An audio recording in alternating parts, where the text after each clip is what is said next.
9월 4일 목요일 아침입니다. 하나님의 크신 은혜와 평안이 이그스필드 교회 모든 성도님들과 함께 하시기를 소망합니다. 오늘 함께 살펴볼 하나님의 말씀은 데살로니가 전서 4장 1절에서 12절까지의 말씀입니다.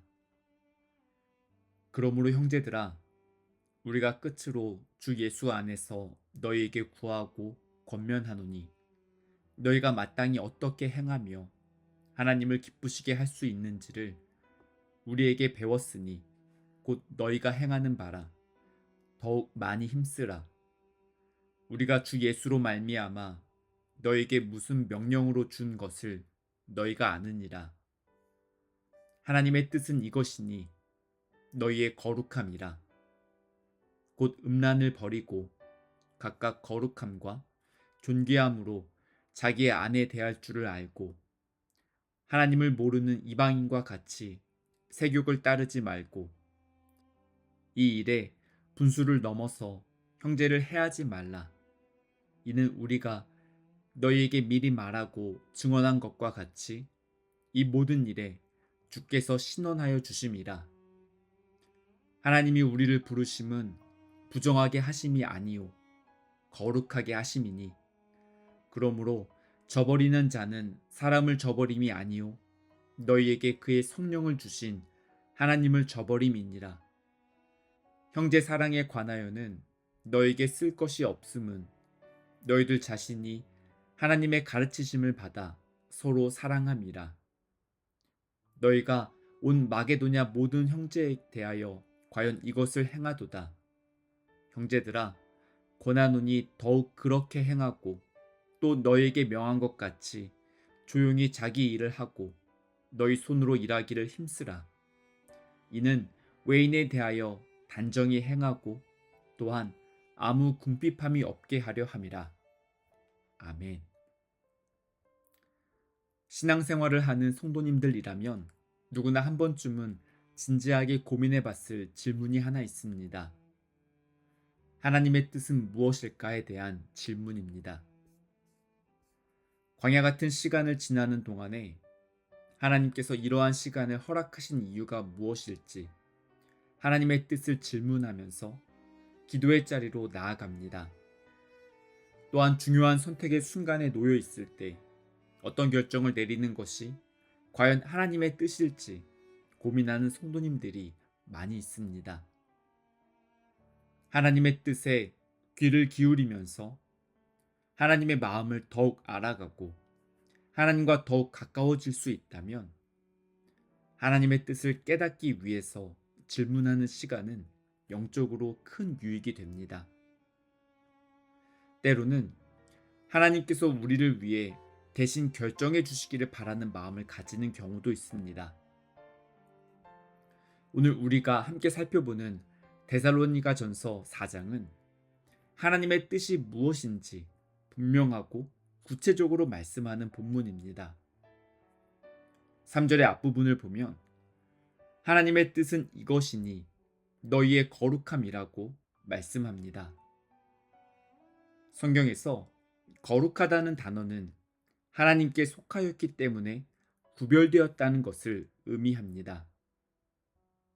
사도 바울은 정통 바리새인 출신이었기 때문에 당시 유대인들이 거룩함에 대해서 어떻게 이해하고 있는지를 잘 알고 있었습니다.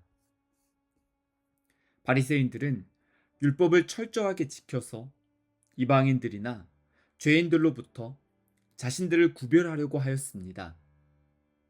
안식일과 음식 규정 등을 엄격하게 지키면서 자신들의 거룩함을 지키려고 하였습니다. 하지만 이러한 구별은 하나님 중심의 거룩함이라기보다는 자신의 의로움과 종교적인 우월감을 드러내면서 다른 사람들과 자신들을 분리하는 모습으로 변질되는 경우가 종종 있었습니다. 그래서 복음서를 살펴보면 예수님께서 바리새인들의 왜곡된 성경 해석과 종교적인 관습을 지적하시면서 꾸짖으셨던 모습을 발견하게 됩니다. 거룩한 삶이 우리가 하나님의 자녀가 되기 위한 선행 조건은 아닙니다. 로마서 5장 8절에서 말씀하는 것처럼 우리가 아직 죄인 되었을 때에 그리스도께서 우리를 위하여 죽으심으로 하나님께서 우리에 대한 자기의 사랑을 확증하셨고 우리를 구원해 주셨습니다. 바울 서신에서 반복적으로 사용되는 하나의 패턴이 있습니다. 사도 바울은 하나님의 은혜로 우리가 어떻게 구원받게 되었는지를 먼저 설명한 이후에 구원받은 하나님의 자녀들이 이제는 어떻게 살아가야 하는지에 대해서 구체적인 사례를 덧붙이면서 권면합니다.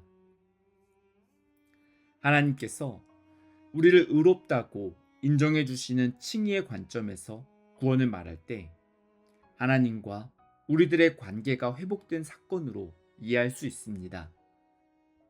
그리고 성화로서의 구원은 하나님의 형상을 따라서 지음받은 하나님의 자녀들이 하나님의 성품을 닮은 존재로 변화되는 과정을 의미합니다. 성화의 과정 또한 하나님과의 관계 안에서 이해되어야 합니다. 하나님과 더욱 가까워지고 하나님을 기쁘시게 하는 거룩함이 진정한 성화의 과정입니다. 그리스도인들의 정체성을 하나님의 백성이라는 말로 표현합니다.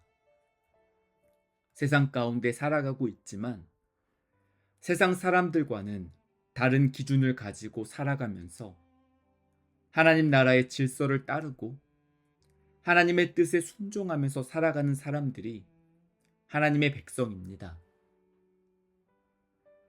사도행전 11장에서 안디옥 교회 성도들이 처음 그리스도인이라고 불려지게 되었을 때 그 당시 헬라 사회의 일반적인 생활 방식과는 구별된 특징이 성도들에게 보여졌기 때문입니다. 이들은 세상 속의 그리스도인으로서 분명한 정체성을 가지고 있었습니다. 현대 사회는 공동체에 대한 관심보다는 자기 만족과 즐거움을 최고의 가치로 여기는 사람들이 늘어나고 있습니다. 이러한 시대적인 풍조는 사도 바울이 복음을 전했던 데살로니가의 상황과 비슷한 측면이 있습니다. 당시 로마 사회는 쾌락과 개인의 즐거움을 추구하며 성적으로 문란한 시대였습니다. 데살로니가 교회 성도들도 복음을 듣기 전까지 다른 사람들처럼 자기 자신의 즐거움을 추구하며 살아왔습니다. 사도 바울은 데살로니가 교회의 성도들에게 이제는 세상과 구별된 방식으로 거룩하게 살아가라고 권면하고 있습니다. 그것이 하나님의 백성으로서 하나님을 기쁘시게 하는 삶이기 때문입니다. 오늘 본문 3절의 뒷부분은 데살로니가 교회 성도들에게 거룩함을 지키기 위해서 음란을 버리라고 말씀합니다.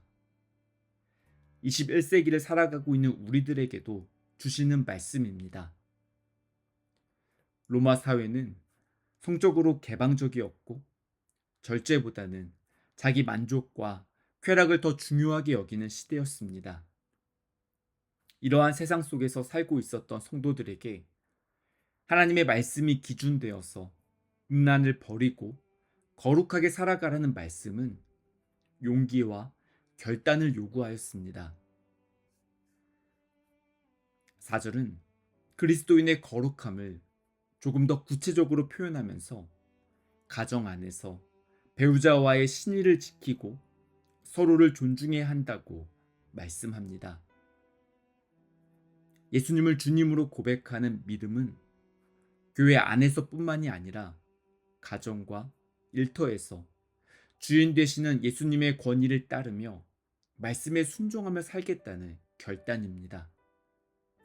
일상생활을 소중하게 여기며 하나님 앞에서 거룩하게 살아가는 믿음입니다. 우리의 믿음이 삶에서 거룩한 열매로 이어지고 하나님의 뜻을 따라서 거룩하게 살아가는 이스빌드 모든 성도님들 되시기를 바랍니다. 함께 기도하시겠습니다. 하나님 아버지, 하나님의 뜻을 저희들에게 깨닫게 하여 주시고 거룩한 하나님의 자녀들로 살아갈 수 있도록 인도해 주셔서 감사합니다. 세상 속에서 살아가고 있는 저희들이 영적인 분별력을 가지고 하나님의 말씀을 따라서 거룩하게 살아갈 수 있는 믿음과 용기를 채워 주시옵소서. 하나님 안에서 참된 행복을 발견하고 또한 하나님을 기쁘시게 해드릴 수 있는 이글스필드 모든 성도님들이 되기를 소망합니다. 저희들의 가정과 교회와 일터 가운데 하나님의 뜻이 이루어지고 저희들이 하나님의 뜻을 따라서 거룩하게 살아갈 수 있도록 인도해 주시옵소서. 이 모든 말씀 선하신 우리 주님 예수 그리스도의 이름으로 기도드립니다. 아멘. 오늘도 이글스필드 모든 성도님들의 삶 가운데 하나님께서 주시는 은혜와 평안이 가득하기를 소망합니다.